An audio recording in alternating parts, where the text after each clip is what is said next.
Praise the Lord. இன்றைக்கும் கூட நம்ம ஏசப்பாவோட லீடர்ஷிப்ல நம்ம பார்க்க போகிற இன்னொரு காரியம் அவரிடத்துல வருகிற யாரை அவர் என்ன பண்ணுகிறது இல்லையா, வெறுமையா அனுப்புகிறது இல்லை அப்படின்னு சொல்லிதான் இந்த இந்த நாளுக்குரிய இந்த டாபிக்கை வச்சு தேவன் என் கூட இடைப்பட்டார். சில காரியங்களை அவர் வெளிப்படுத்தினார். அந்த காரியங்களை உங்களோட பகிரும்படியா நான் விருப்பப்படுகிறேன். முதலாவது என்ன அப்படின்னு பார்த்தோம்னா, சில காரியங்கள் நம்ம இது வரைக்கும் நம்ம கேட்டிருப்போம். அந்த இடத்துல இருந்தா நம்ம எப்படி செயல்பட்டிருக்கோம் அப்படின்னு சொல்லி நம்ம நிறைய வேலைகள்ல சில நேரங்களை நம்ம அப்படி யோசிச்சு பார்ப்போம். நம்ம ஒருவேளை அந்த இடத்துல இருந்திருந்தோம்னா அப்படின்னு சொல்லிட்டு யோசிச்செல்லாம் பார்ப்போம். ஆனா அது முடிஞ்ச பிறகு அதை நம்ம யோசிச்சு பார்ப்போம். நிறைய வேலைகள்ல அந்த சூழ்நிலையில இருக்கும் போது நம்ம யோசிக்க மாட்டோம். அப்படி ஒரு காரியம் தான் முதலாவது நம்ம பார்க்க போகிறோம். எங்க இருக்கு அப்படின்னா, மத்தேயு எழுதின சுவிசேஷ பகுதி 14ஆம் அதிகாரம் வசனங்கள் 17-20 வரைக்கும் கூட நம்ம வாசிக்கலாம். அதற்கு அவர்கள், இங்கே எங்களிடத்தில் 5 அப்பமும் 2 மீன்களுமே அல்லாமல் வேறொன்றுமில்லை என்றார்கள். 18 அவைகள் என்னிடத்தில் கொண்டு வாருங்கள் என்றார். அப்பொழுது அவர் ஜனங்களை புல்லின் மேல் பந்தி இருக்க கட்டளையிட்டு அந்த 5 அப்பங்களையும் அந்த 2 மீன்களையும் எடுத்து வானத்தை அண்ணாந்து பார்த்து ஆசீர்வதித்து அப்பங்களை பிட்டு சீஷர்கள் எடுத்து கொடுத்தார். சீஷர்கள் ஜனங்களுக்கு கொடுத்தார்கள். எல்லோரும் சாப்பிட்டு திருப்தி அடைந்தார்கள்.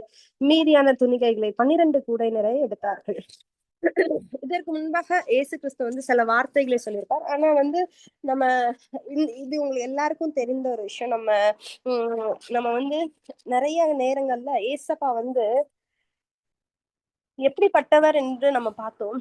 அவர் 14வது வசனம் மத்தேயு 14:14 இப்படியாய் சொல்லுது. இயேசு திரளான ஜனங்களை கண்டு அவர்கள் மேல் மனதுருகி அவர்களின் வியாதியஸ்தர்களிலிருந்து யாவரையும் சொஸ்தமாக்கினார். சாயங்காலம் ஆகும் போது அவருடைய சீஷர்களிடத்தில் இது வனாந்திரமான இடம், நேரமும் ஆயிற்று. ஜனங்கள் கிராமங்களுக்கு போய் தங்களுக்கு போஜன பதார்த்தங்களை கொள்ளும்படி அவர்களை அனுப்பிவிட வேண்டும் என்றார்கள். இயேசு அவர்களை நோக்கி, அவர்கள் போக வேண்டுவதில்லை, நீங்கள் அவர்களுக்கு போஜனம் கொடுங்கள் என்றார். இது எவ்வளவு ஒரு அழகான ஒரு வார்த்தை பாருங்களா. நீங்க என்ன பண்ணுங்க, போஜனம் கொடுங்க. ஆனா அவங்க கிட்ட இருந்தது என்னது? கொஞ்சோண்டு இருந்தது. ஆனா அவங்க மீதி எடுத்தது எவ்வளவு? 12 கூடை நிறைய எடுத்தாங்கன்னு சொல்லி இந்த இடத்துல பாக்கும். அவர் இடத்துல வந்த ஜனங்கள் தேவனுடைய வார்த்தை கேட்கும்படியா வந்தாங்க. அந்த வார்த்தை கேட்டு முழிச்சு அது சாயங்காலம் ஆகுது. அப்போ தேவன் மனந்திருக்க முடிய தேவன். ஐயோ, என் ஜனங்கள் சாப்பிடாம போறாங்க. அவரிடத்துல யாவருக்கும் என்ன இல்ல, வெறுமையாய் போகிறதுல திருப்தியாய் சாப்பிட்டாங்க. திருப்தியாய் நம்ம தேவனிடத்துல இன்றைக்கும் நம்மளோட வாழ்க்கைய அவர்கிட்ட ஒப்பு கொடுக்கும் போது நம்மளுக்கும் அன்றன்றைக்கு உள்ள ஆகாரத்தை திருப்தியாய் தருகிற தேவனா இருக்கிறார். நிறைய பேரோட வாழ்க்கையில இந்த சிச்சுவேஷன்ல இருப்பாங்க. அந்த சிச்சுவேஷன்ல இருக்கும் போது தேவனை நோக்கி கூப்பிடும் போது தேவன் அவர்களுக்கு ஆகாரம் அளிக்கிற தேவனா இருக்கிறார். நம்மளுக்கு வசனம் நிறைய பார்ப்போம். காக்கை குஞ்சு, அது காக்கை குஞ்சுகளை பத்தி பாக்குறோம். அது பிழை போட்டுக்கிறாரு.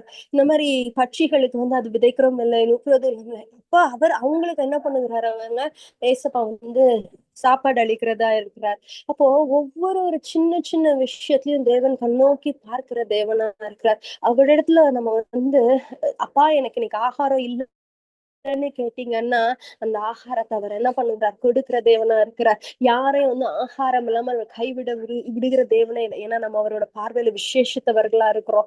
இப்படியா தேவனிடத்துல, ஏசப்பா எனக்கு இந்த பிரச்சனை இருக்கு, ஏசப்பா எனக்கு இந்த குறை இருக்குன்னு நம்ம ஏசப்பா கிட்ட சொல்லும் போது, என்னோட குடும்பத்துல என்னோட ஃபேமிலியில ஒரு பினான்சியல் ப்ராப்ளம் இருக்கு அப்படின்னு ஏசப்பா கிட்ட நம்ம ஒப்பு கொடுக்கும் போது அதை சந்திக்கிற தேவனா இருக்கிறார். அதை விட்டு நம்மள என்ன பண்ணுகிறத ஒதுக்குகிற தேவனும் அல்ல. அதற்கு பதிலாக நம்மளை போஷிக்கிற தேவனா இருக்கிறார். நம்மளை வெறுமையாய் அனுப்புகிற தேவன் அல்ல, நம்மளை போஷிக்கிற தேவனா இருக்கிறார்.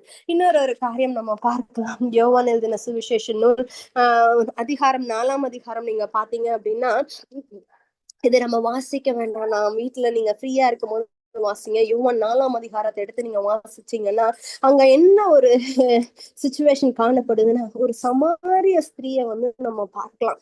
சமாரிய ஸ்திரிட்ட தேவன் பேச்சு கொடுக்கிறார். தண்ணி கொடு, தாகத்துக்கு தண்ணித்தா எல்லாம் கேட்கிறாரு. நீங்க என்னவா இருக்கீங்க? ஜூவா இருக்கீங்க, நான் சமாரியனா இருக்கேன் அந்த மகள் சொல்ற. ஆனா ஏசப்பா அவள் இடத்துல எவ்வளவு இரக்கம் உள்ள தேவனா இருக்கிறார். அவள் போய் ஒரு ஊரையே கூட்டிட்டு வரா தேவனுடைய வார்த்தை கேட்கும்படியா. ஏன் அவர்கிட்ட இருந்து இந்த தண்ணி எப்படிப்பட்ட தண்ணியா? தாகத்தை தீர்க்கிற தண்ணி அல்ல, தேவனிடத்துல வருகிற தண்ணி மட்டும்தான். அது நீரூற்றாய், ஜீவன் நீரூற்றாய் என்றென்றைக்குமே. அது தேவனுடைய வாயிலிருந்து வருகிற அந்த வார்த்தைகளை பின்பற்றும்படியாய், தேவனுடைய வார்த்தை ஜீவன் நீரூற்றாய் இருக்கிறபடியால் என்னோட வாழ்க்கையிலும் சரி, உங்களோட வாழ்க்கையிலும் சரி, அந்த சமாரிய ஸ்திரியின் வாழ்க்கையிலும் சரி, அது ரட்சிப்பின் பாதையில நடத்துகிற ஜீவன் நீரூற்றாய் இருந்துச்சுன்னு சொல்லி நம்ம பார்க்கிறோம். யாராவது எடுத்தவங்க வாசிங்க. யோவான் 4:13-14. யோவான் 4ஆம் அதிகாரம் வசனங்கள் 13-14. யோவான் 4ஆம் அதிகாரம் வசனங்கள் 13-14. யாராவது எடுத்தவங்க வாசிங்க. சரி, நானே வாசிக்கிறேன். இயேசு அவர்களுக்கு பிரதியுத்தரமாக, இந்த தண்ணீரை குடிக்கிறவனுக்கு மறுபடியும் தாகம் உண்டாகும். நான் கொடுக்கும் தண்ணீரை குடிக்கிறவனுக்கு ஒரு காலம் தாகம் உண்டாகாது. நான் அவனுக்கு கொடுக்கும் தண்ணீர் அவனுக்குள்ளே நித்திய ஜீவ காலமாய் ஊறுகிற நீரூற்றாயிருக்கும் என்றார்.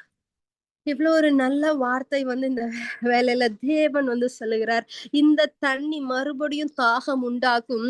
ஆனால் தேவனிடத்துல பெறுகிற அந்த தண்ணீருக்கு என்ன உண்டாகாதான்? தாகம் உண்டாகாது. அது ஊறுகிற நீரூற்றா இருக்கிறதுன்னு சொல்லி இந்த வேலையில பார்க்கிறோம். ஏசப்பா கிட்ட நம்ம வேண்டிக் கொள்ளுறது என்ன தெரியுமா? இப்படிப்பட்ட ஜீவன் நீரூற்று எனக்கும் உங்களுக்கும் வேணும்னு. ஏன்னா அந்த ஜீவன் நீரூற்று இருக்கும் போது நம்ம கர்த்தருக்குள்ளா இன்னுமாய் வளருவோம். இன்னுமாய் வேத வசனத்தின் ரகசியங்களை அறிந்து கொள்ளுவோம். இன்னுமாய் வேதத்துல சொல்லப்பட்டிருக்கிற நிறைய வரங்களை குறித்து ஆராய்ந்து அறிந்து கொள்ளுகிற பிள்ளைகளாய் காணப்படுவோம். அது மாத்திரம் கிடையாது, நம்மளுக்கு அது ஊற ஊற ஊற தேவனிடத்துல ரொம்ப கிட்டி சேருகிற பிள்ளைகளா, தேவனோடு ஐக்கியப்பட்டு இருக்கிற பிள்ளைகளா இருக்க இது உதவியா இருக்கும். எப்ப தெரியுமா? தேவன் கொடுக்கிற போது. அப்போ நம்ம இந்த இடத்துல பாத்தீங்கன்னா, தேவனிடத்துல நீங்க போகும்போது உங்க ஆவிக்குரிய வாழ்க்கையில தேவன் என்ன பண்ணுகிறார்? போஷிக்கிற தேவனா இருக்கிறார். அவர் உலகபூர்வமான காரியத்துல போஷிச்சாரு. 2வது ஆவிக்குரிய ஆத்துமாக்குரிய போஷிப்பு அவர் தருகிறார். அவர் வெறுமையாய் அனுப்பாம ஆவியிலும் நம்மள என்ன பண்ணுகிறார்? திருப்தியாய். இந்த வார்த்தை ரொம்ப அழகான வார்த்தை. திருப்தியாய் அப்படின்னு சொல்லும் போது அங்க என்ன இருக்குன்னா, அவங்க ரொம்ப எல்லாமே நிறைவா இருந்துச்சு. அப்படிதான் தேவன் உலகபூர்வமான காரியங்களையும் உங்களை போஷிப்பார். ஆவிக்குரிய காரியத்திலும் தேவன் போஷிக்கிற தேவனா இருக்கிறார். நீங்க நிறைய வேலைகளை யோசிச்சு பார்த்து இருக்கிறீங்களா? சில மனிதர்களை குறித்து பார்க்கும்போது, இந்த மனிதரிடத்துல போனா இல்லைன்னு சொல்லவே மாட்டாரு. அள்ளி அள்ளி கொடுக்கிறவரா இருக்கிறார். நல்ல மனிதர்னு சொல்லுவாங்க. நிறைய சில பேர் விஜயகாந்த சொல்லுகிறத நம்ம பார்த்துருவோம். ஆக்டர் விஜயகாந்த் நல்ல மனிதர், கேட்க போறவங்களுக்கு எல்லாம் சாப்பாடு போட்டிருக்காரு. ஆனா உண்மையான நல்ல மனிதராய் உண்மையுள்ளவரா இருக்கிற என் தேவன் உங்களுக்கு என்ன பண்ணுகிறார்? உங்களோட குறைகள் என்னன்னு அவர் தெரியும். நம்ம போய் சொல்லணும்னு அவசியம் இல்லை. அவர்கிட்ட தெரியும். நம்ம ஜெபிக்கும் போது நம்மளை என்ன பண்ணுகிறார்? போஷிக்கிற தேவனா இருக்கிறார். ஆவியில வெறுமை காணப்படுதா? தேவன் கிட்ட போனீங்களா? ஆவிக்குரிய வாழ்க்கையிலும் அந்த வெறுமையை மாற்றுகிற தேவனா இருக்கிறார். இல்ல உலகபூர்வமான காரியங்களை, பினான்ஸா இருக்கட்டும், இல்ல எந்த மாதிரியான காரியமா இருக்கட்டும், சாப்பாட்டு விஷயமா இருக்கட்டும், எதுவா இருந்தாலும், ஃபீஸ் கட்ட முடியாம நிறைய காரியங்கள் இருக்கு. ஆனாலும் தேவனிடத்துல போகும்போது அதை குறைவுகளை நிறைவாய் மாற்றுகிற தேவனா இருக்கிறார். அவர் வெறுமையாய் என்னையும் உங்களையும் அனுப்புகிற தேவன் அல்ல. அன்றன்றைக்குரிய தேவைகளை அவர் சந்திக்கிற தேவனா இருக்கிறார். வசனம் சொல்லுகிறபடியா அன்றன்றைய நாளுக்குரிய அதுனதின் பாடு போதும் தான் சொல்லியிருக்கார். ஆனால் எதிர்காலத்தை குறித்து, நாளைய தினத்தை குறித்து நம்ம என்ன பண்ணக்கூடாதா? கவலை கொள்ளக்கூடாது. தேவன் சந்திப்பார். ஏன்னா நம்மளோடு இருக்கிற தேவன் பெரிய தேவனா இருக்கிறார். நம்ம வெறுமைகளை மாற்றுகிற தேவனா இருக்கிறார். நிறைய பேர் இந்த காலகட்டத்துல பாக்குறோம், நிறைய பேருக்குள்ள வெறுமை காணப்படுது. அவங்க கிட்ட எல்லாமே இருக்கு, பணம் இருக்கு, அவங்களை சுற்றி மனிதர்கள் இருக்காங்க. ஆனாலும் அவர்களுக்குள்ளாய் ஒரு வெறுமை காணப்படுகிறத நம்ம பார்க்கிறோம். அவங்களோட தேவைகள் சந்திக்கப்படாம இருக்கும்போது ஒரு வெறுமை காணப்படுகிறத நம்ம பார்க்கிறோம். நிறைய பேர் அந்த வெறுமை நிமித்தமா டிப்ரெஷனுக்குள்ள போகிறத நம்ம பார்க்கிறோம். ஆனா என்னையும் உங்களையும் படைத்த தேவன் எப்படிப்பட்ட தேவனா இருக்கிறார்? சுதந்திர வாலியா இருக்கணும் விரும்புகிற தேவனா இருக்கிறார். அப்ப நம்ம இப்படிப்பட்டவர்களை தேவனிடத்துல கொண்டு வரும்போது தேவன் அந்த வெறுமையை மாற்றி, அவர் வெறுமையை மறுபடியும் அவங்களோட வாழ்க்கை கொண்டாதபடி படிக்க ஜீவ நீரூற்றை அவர் ஒவ்வொருத்தவங்களோட வாழ்க்கையிலும் அவர் தருகிற தேவனா இருக்கிறார். இன்றைக்கும் அவர் செய்து கொண்டிருக்கிறார். அவர் உயிரோடு இருக்கிறார். அவர் உண்மையுள்ள தேவனா இருக்கிறபடியால எல்லாவற்றையும் அவர் போஷிக்க அவரால கூடும். மூன்றாவது காரியம் ஒண்ணு நம்ம பார்க்க போறோம். யோவான் எழுதின சுவிசேஷ நூல்ல 11ஆம் அதிகாரம் வசனம் 33 சாரி யோவான் எழுதின சுவிசேஷம் 11ஆம் அதிகாரம் வசனம் 33 நான் வாசிக்கிறேன். இயேசு இருந்த இடத்தில் மரியாள் வந்து அவரை கண்டவுடனே அவர் பாதத்தில் விழுந்து, ஆண்டவரே, நீர் இங்கே இருந்தீரானால் என் சகோதரன் மரிக்க மாட்டான் என்றார். இப்போ எல்லாத்துக்கும் இந்த ஸ்டோரி என்னன்னு தெரியும். என்ன அப்படின்னா, லாசரு இறந்துட்டான். லாசரு என்ன பண்ணிட்டான்? இறந்துட்டான். அப்போ அந்த இடத்துல ஒரு வெறுமை காணப்படுது. ஒரு மனிதன் இல்லாத போது என்ன காணப்படுதுன்னா, அவங்க அந்த இடம் காலியா இருக்கு. ஒருவேளை ஒரு குடும்பத்துல தகப்பன் இல்லைன்னா தகப்பனுக்குரிய இடம் காலியா இருக்கு. தாய் இல்லைன்னா தாய்க்குரிய இடம் காலியா இருக்கு. அதே போல இந்த இடத்துல நம்மளுக்கு தெரியும், மாத்தாளுக்கும் மரியாளுக்கும் ஒரு சகோதரன் உண்டு. அந்த சகோதரன் பெயர் லாசரு.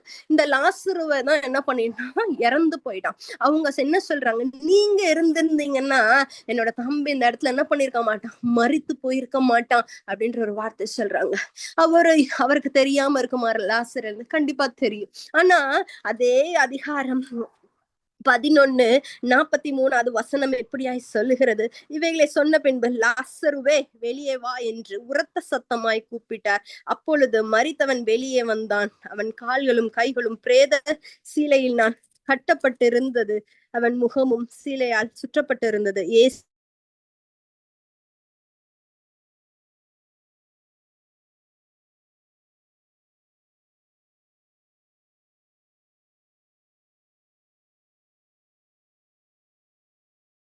சில பேரை இழந்தவர்களாய் வந்து நிற்போம். சில வேலைகள்ல நிறைய பேர் என்னன்னா வியாதியின் மத்தியில வந்து இருப்பாங்க. நம்மளுக்கு என்ன வேணும்? அந்த இடத்துல அவர்கள் நம்மளுக்கு தேவைப்படுறாங்க.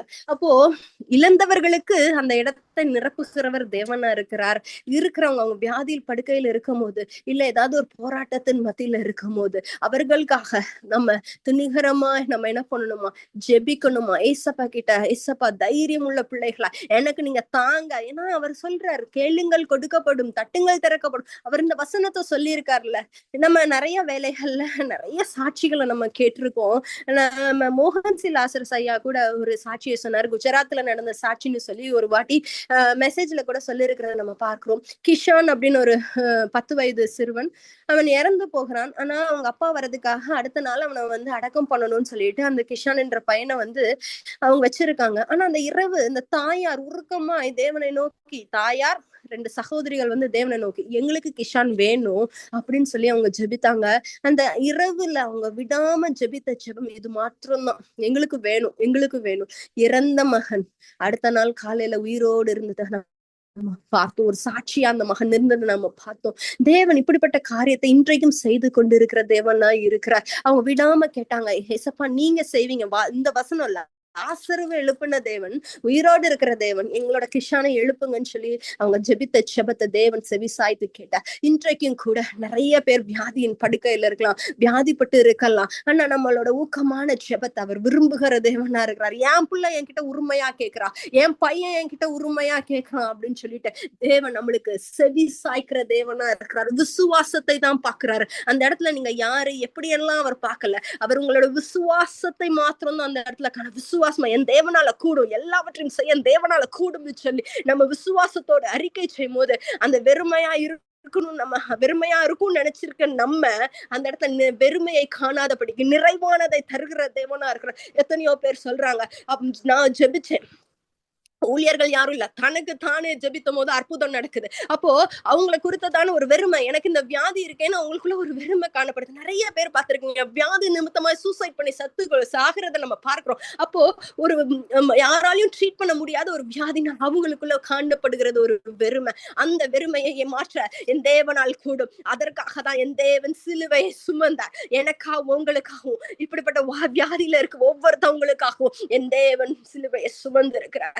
அந்த சிலுவையில சிந்தப்பட்ட ஒவ்வொரு ரத்தமும் இப்படிப்பட்ட ஒவ்வொரு மக்களையும் அது தொட்டு சுகமாக்குற ரத்தமா இருக்கிறது. தேவனுடைய நாமத்துக்கு வல்லமை உண்டு. தேவனுடைய ரத்தம் தெளிக்கப்படுகிற இடத்துல ஒரு ஜெயம் உண்டாகிறத நம்ம பார்க்கிறோம். அந்த இடத்துல வெறுமையை தேவன் மாற்றுகிறார். அவங்களுக்குள்ள வியாதியஸ்தர்களுக்குள்ள காணப்படுகிற வெறுமை, இதுக்கு மேல நான் உயிரோடு இருந்து என்ன பண்ண போறேன், அவங்களுக்குள்ள காணப்படுகிற வெறுமையை என் தேவன் மாற்றுகிற தேவனா இருக்கிறார். ஏன்னா அவர் உயிரோடு இருக்கிற தேவன், இன்றைக்கும் அவர் ஜீவிக்கிற தேவனா இருக்கிறார். அந்த வெறுமையை யாராலையும் மாற்ற முடியாது. எந்த டாக்டர்ஸ் நிறைய பேர் சொல்லுவாங்க, டாக்டர்ஸ் கைவிட்டுட்டாங்க, வீட்டுக்கு போக சொல்லிட்டாங்க. அவங்க வீட்டுல போய் அப்ப என்ன அர்த்தம், மனிதர்களால் கைவிடப்பட்டவர்களாய் காணப்படும் போது என் தேவன் என்ன சொல்றாரு, தாயும் தகப்பனும் கைவிட்டாலும் நான் உன்னை கைவிட மாட்டேன் தான வசனம் சொல்லுகிறது. அப்படியாய் அந்த வசனத்தை இறுகமாய் பிடித்து கொண்டு நாம் ஜெபிக்கும் போது நம்மளோட எல்லா பலவீனங்களையும், நம்மளுடைய காணப்படுகிற உள்ளார்ந்த வெறுமையும் தேவன் மாற்றுகிற தேவனா இருக்கிறார். அவர் ஒரு நாளும் என்ன பண்ணுகிறது இல்ல, நம்மளை விட்டு விலகவும் மாட்டார். ஒரு நாளும் நம்மளை என்ன பண்ணுகிற தேவன் அல்ல, விடுகிற தேவன் அல்ல. இன்னொரு காரியத்தை நம்ம பார்க்கலாம், தேவன் எப்படி நம்மள வெறுமைகளை மாற்றுகிறான்னு சொல்லி. மார்க் எழுதின சுவிசேஷ நூல் 16ஆம் அதிகாரம், மார்க் 16 வசனங்கள் 15-18. மார்க் 16ஆம் அதிகாரம் எடுத்தவங்க யாராவது வாசிங்க, இல்லாட்டி நானே வாசிக்கிறேன். மார்க் 16 வசனங்கள் 15-18. யாராவது வாசிக்கிறீங்களா? சரி, நானே வாசிக்கிறேன். பின்பு அவர் அவர்களை நோக்கி, நீங்கள் உலகம் எங்கும் போய் சர்வ சிருஷ்டிக்கும் சுவிசேஷத்தை பிரசியுங்கள். விசுவாசம் உள்ளவனாகிய ஞானஸ்தானம் பெற்றவன் ரட்சிக்கப்படுவான், விசுவாசியாதவனோ ஆக்கினைக்குள்ளாக தீர்க்கப்படுவான். விசுவாசிக்கிறவர்களால் நடக்கும் அடையாளங்கள் ஆவன, என் நாமத்தினாலே பிசாசுகளை துரத்துவார்கள், நவமான பாஷையில பேசுவார்கள், சர்ப்பங்களை எடுப்பார்கள், சாவுக்கு ஏதுவான யாதொன்றும் குடித்தாலும் அது அவர்களை சேதப்படுத்தாது, வியாதியஸ்தர் மேல் கைகளை வைப்பார்கள், அப்பொழுது அவர்கள் சொஸ்தமாவார்கள் என்றார். இவ்விதமாய் கர்த்தர் அவர்களுடனே பேசின பின்பு பரலோகத்துக்கு எடுத்துக்கொள்ளப்பட்டு தேவனுடைய வலது பார்சத்தில் உட்கார்ந்தார். அவர்கள் புறப்பட்டு போய் எங்கும் பிரசங்கம் பண்ணினார்கள். கர்த்தர் அவர்களுடனே கூட கிரியை நடப்பித்து அவர்களால் நடந்த அடையாளங்களினாலே வசனத்தை உறுதிப்படுத்தினார். ஆமென். இந்த வசனம் ரொம்ப அழகா இருக்கு. சீஷர்களுக்கு தேவன் சொல்றாரு, அவர்களை பின்பற்றுற ஒவ்வொருத்தவங்களுக்கும் தேவன் கொடுக்கிற வார்த்தை நம்ம என்ன பண்ணணுமோ, பிரசங்கிக்கிறவர்களா இருக்கணும். தேவன் ஏன்னா நம்ம பிரசங்கிக்க மட்டும்தான் செய்வோம். இந்த இடத்துல நீங்க நல்லா வாசிங்கன்னா, கிரியை செய்கிறவர் தேவன்னு சொல்லி இந்த இடத்துல பார்க்கிறோம். நம்மளால ஒண்ணும் செய்யவே முடியாது. ஆனா நம்மளுக்கு கொடுக்கப்பட்ட கடமை நம்ம தேவனை பற்றி வெறுமையா இருக்கிற மக்கள் இடத்துல என்ன பண்ணணும், போய் பேசுகிற பிள்ளைகளா இருக்கணும். தேவனை பத்தி நம்ம என்ன பண்ணணும், அறிவிக்கிறவர்களா இருக்கணும். அப்போ தேவன் என்ன பண்ணுகிறார், அந்த வெறுமைகளை மாற்றுகிறார். வியாதியஸ்தருக்கு சுகம் கொடுக்கிறார். நம்ம ஜெபிக்கும் போது கைகளை நின்னா அங்க பாருங்க, எவ்வளவு ஒரு அற்புதங்களும் அதிசயங்களுக்கு பிசாசுகள் ஓடுகிறத பாக்குறோம், விடுதலையாக்கப்படுகிறாங்க. அப்போ எவ்வளவு ஒரு பெரிய காரியத்தை தேவன் இந்த காலகட்டத்திலையும் அவரை உண்மையாய் பின்பற்றுகிற மக்களுக்கு அவர் செய்கிற தேவனா இருக்கிறார் என்பதை இந்த வேலையில நீங்க பாருங்களேன். இதெல்லாம் ஒரு கைண்ட் ஆஃப் வெறுமை. ஒவ்வொருத்தவங்களுக்குள்ள என்னோட வியாதி சுகமாகாதான்னு அவங்களுக்குள்ள ஒரு வெறுமை, என்னோட கட்டுகள் உடைக்கப்படாதான்னு சொல்லி நிறைய பேரு, அப்பா என்னோட இந்த கட்டுகள் உடைக்கப்படணும். நிறைய பேத்துக்கு நம்ம பார்க்கிறோம், அவங்களோட வாழ்க்கையில நிறைய விதமான பிரச்சனைகள் இருக்கும், நிறைய விதமான போராட்டங்கள் இருக்கும். வாழ்க்கை ஏண்டா வாழ்றோம்னு ஒரு வெறுமைக்குள்ளாய் அவங்க தள்ளப்படுகிற காலங்கட்டெல்லாம் இருக்கு. நிறைய வேலைகள்ல அவர்கள் உயிர்கள் மாய்த்து கொள்ளணும்னு நினைக்கும் போது வேத வசனம் அவர்களிடத்துல இடைப்படுகிறதா இருக்கு. அப்போ இன்றைக்கு எனக்கும் உங்களுக்கும் கொடுக்கப்பட்ட கடமை இப்படியா இருக்கிறது.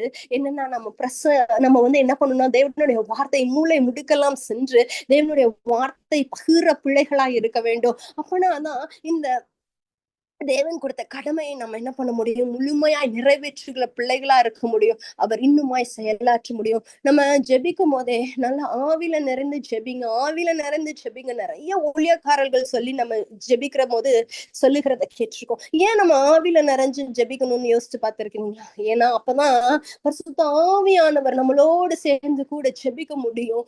நம்மளுக்கு இந்த மனுஷங்களோட யுத்தம் கிடையாது. நம்மளுக்கு யாரோட உத்தமா யுத்தம் இருக்குன்னா, துரைத்தனங்களோடும் வான மண்டலத்துல இருக்கிற பொல்லாத சேனைகளோட தான் நம்மளுக்கு என்ன இருக்கா, யுத்தம் இருக்கிறதுன்னு இந்த தேவன் சொல்லுகிறார். அப்போ இந்த வேலையில நம்மளுக்கு கொடுக்கப்பட்ட சீஷர்களாகி நம்மளுக்கு கொடுக்கப்பட்ட கடமையில ஒன்று என்னன்னா, நம்ம போய் எல்லாருக்கும் தேவனுடைய அன்பை வெளிப்படுத்துகிற பிள்ளைகளா இருக்கணும். நம்ம கிட்டே அந்த வெறுமை இருந்துச்சுன்னா நம்ம போய் எப்படி பிறருக்கு போய் அந்த வெறுமை இல்லாம இருக்க வாழ்க்கையை நம்மளால போதிக்க முடியும். முதலாவது நம்மளோட பாத்திரம் நிரம்பி வழிகிற பாத்திரமா இருக்கணும். அபிஷேகத்தினால நம்ம நிரம்பி வழிகிறவர்களா இருக்கும் போதுதான் நம்மளால போய் அந்த அன்பை குறிச்சு வெறுமையா இருக்கிற மக்களிடத்துல பேச முடியும். அப்போ அவரிடத்துல போனா யாருக்கும் என்ன கிடையாது, வெறுமையா யாரும் அனுப்புகிற தேவன் அல்ல, எல்லாருக்கும் அவர் சம்பூர்ணமாய் கொடுக்கிற தேவனா இருக்கிறாரே. அப்பா எனக்கு இது குறைன்னு சொல்லி உண்மையாய் அவர் இடத்துல நம்ம போகும்போது உண்மையாய் அந்த தேவைகளை சந்திக்கிற தேவனா இருக்கிறார். ஒரு ஒரு ஒரு பர்சன் கூட நம்மளுக்கு வந்து என்ன இருக்கக்கூடாதான், சந்தேகம் இருக்கக்கூடாது. அவருடைய அன்பு, அவருடைய கிருகைகள். ஏன்னா நம்மளால வெறுமனையா சொல்லதான் முடியும். நிறைய பேரு ஜெபிப்பாங்க, நிறைய பேத்துக்கு தேவன் வந்து வரம் கொடுத்து இருக்கிறாரு, சுகமளிக்கிற வரம் கொடுத்திருக்காரு. ஆனா அந்த இடத்துல நீங்க யோசிச்சு பாத்தீங்கன்னா அவங்களால ஒண்ணுமே செய்ய முடியாது. அவங்க ஜெபிப்பாங்க, அந்த ஜெபத்தை கேட்டு ஆவியானவர் அவங்களுக்கு வந்து சுகம் கொடுக்கிறார். சோ மனுஷங்களால அங்க எதுவுமே நடக்கிறது கிடையாது. தேவனானவர் தான், பரிசுத்த ஆவியானவர் தான் அங்க என்ன கிருகை நடப்பிக்கிற தேவனா இருக்கிறார் என்றா. அதனால இன்றைக்கு நம்மளை தாழ்த்தி ஒப்பு கொடுத்து நம்ம ஜெபிப்போம். அப்பா இப்படிப்பட்ட திட்டத்துக்கு எங்களை ஒப்பு கொடுக்கிறோம் ஆண்டவரே, எங்களை ஒரு இன்ஸ்ட்ருமெண்டா எடுத்து பயன்படுத்துவீராக. இன்றைக்கு நிறைய பேர் இந்த இடத்துல இருக்கவங்க ஊழியம் செஞ்சு கொண்டு இருக்கிறாங்க, ஊழியத்துக்காக பிரயாசப்படுகிற பிள்ளைகளா இருக்கிறாங்க. அந்த வேலையில நம்ம எதிர்பார்க்கிற ஒரே ஒரு காரியம், தேவனிடத்துல நம்ம மக்களை கூட்டி கொண்டு போறதா. வெறுமையானவர்களை தேவனிடத்துல அழைத்து கொண்டு வரும்போது தேவன் வெறுமைக்கு பதிலாக அவர்களோட வாழ்க்கையிலும் நிறைவான காரியத்தை செய்ய வல்லவரா இருக்கிறார். அவர் வெறுமையாய் அனுப்புகிற தேவன் அல்ல, நிறைவாய் நிறைவாய் அனுப்புகிற தேவன், சம்பூர்ணமாய் கொடுக்கிற தேவன். அவர் உலகத்துல இருக்க எல்லா ஐஸ்வர்யமும் அவர்கிட்ட தான் இருக்கு. நம்மளோட தேவைகள் அவர்கிட்ட தான் இருக்கு. நம்மளுக்கு வியாதியா இந்த மனுஷங்களை நம்பி போறதை விட்டு தேவனிடத்துல வந்து சொல்லும் போது, ஆண்டவரே எனக்கு இப்படி ஒரு வியாதி இருக்குன்னு சொல்றாங்க, எனக்கு இப்படிப்பட்ட பிரச்சனை இருக்குன்னு சொல்றாங்க, ஆண்டவரே நீங்க சுகம் கொடுங்க. ஆண்டவரே எனக்கு இருக்க இந்த பைனான்ஸ் ப்ராப்ளத்தை நீங்க சந்தீங்க.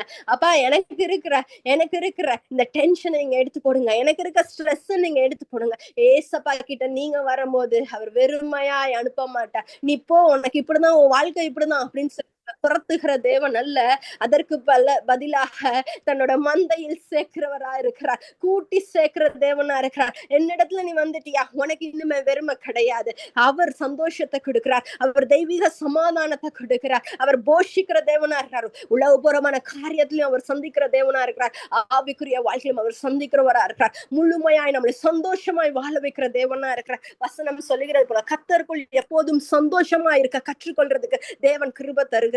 நிறைய வேலைகளை நம்ம சந்தோஷத்தை இழந்தவர்களாய் காணப்படுகிறோம். நிறைய வேலைகள்ல நம்மளுக்கு தேவையில்லாத சிந்தனைகள் நம்மளை போட்டு அமுக்கும் போது நம்மளுக்குள்ள என்ன பண்ண போறோம், நாளைக்கு என்ன பண்ண போறோம் அப்படின்னு சிந்திக்கிறவர்களா இருக்கும். நம்மளுக்குள்ள ஒரு வெறுமை வருகிறத நம்ம உணர்றோம். அந்த வெறுமையை மாற்ற அவரால் மட்டும்தான் முடியும். வெறுமையை மாற்றுகிற தேவன் நம்மளோடு இருக்கிற தேவன் என்பதை அறிந்து கொண்டு தேவனிடத்துல நம்ம இந்த இடத்துல தாழ்த்தி ஒப்பு கொடுத்து ஜெபிப்போம். தேவன் கொடுத்த இந்த வார்த்தைகளுக்காக நான் நன்றி செலுத்துகிறேன். தேவன் இன்னுமாய் வந்திருக்க ஒவ்வொருத்தவங்களோட வாழ்க்கையில என்னென்ன வெறுமை இருக்கோ எல்லாவற்றையும் நீங்க ஏசப்பாட்டுல கொண்டு வாங்க. தேவன் எல்லா வெறுமையும் தேவன் மாற்றி கொடுப்பார். ஆமென்.